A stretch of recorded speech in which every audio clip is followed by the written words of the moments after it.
Welcome back to UDP socket programming. यसमा चाहिँ के हुन्छ त यूडीपी सकेट प्रोग्रामिङमा कस्तो हुन्छ त काम। सी यूडीपीमा पनि के छ त क्लाइन्ट र सर्भर छ। क्लाइन्टले के गर्छ त सकेट बनाउँछ, सकेट फङ्सन युज गरेर त्यसपछि सिधै यसले यसमा कनेक्सन चाहिँदैन भाइ, यसमा सिधै डाटा पठाइदिने हो।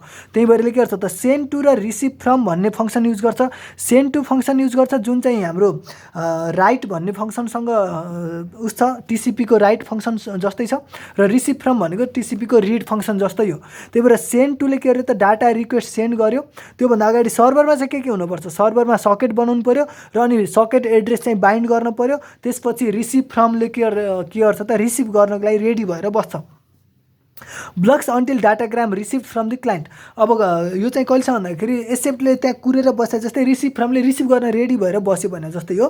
अब डाटा आइसकेपछि उसले रिसिभ गर्यो, रिसिभ गरेपछि केही काम गर्यो, त्यहाँ प्रोसेस गर्यो र फेरि अब त्यसलाई के गर्यो त त्यो प्रोसेस अनुसारले उसले क्लाइन्टलाई केही जानकारी पठायो र अनि फेरि यही काम प्रोसेस रिपिटेडली चल्यो, तबसम्म चल्यो जबसम्म काम सकिँदैन। सकेपछि क्लाइन्टले क्लोज गरिदियो, सक्यो।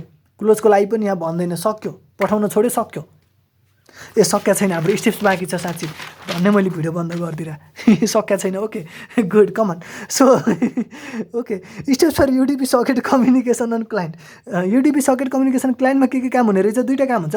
एउटा सकेट गराउनु पऱ्यो, सकेट गराएपछि सेन्ड र रिसिभ गर्ने काम हो, रिसिभ फ्रम र सेन्ड टु फङ्सन युज गरेर। त्यसपछि लास्टमा क्लोज गर्ने हो, ठिक छ।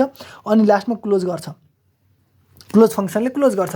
अनि सर्भरमा के हुन्छ, सर्भरमा क्रिएट सकेट गर्नु पऱ्यो, बाइन्ड गर्नु पऱ्यो सकेटलाई एड्रेससँग र अनि त्यसपछि send and receive data by means of receive and send to, receive र सेन्ड टु काम गरिराख्ने। अब यो काम चाहिँ अब क्लोज गर्यो भने सक्यो, गरेन भने डाटा रिसिभ गर्ने भयो। अब चाहिँ सक्यो। Okay perfect.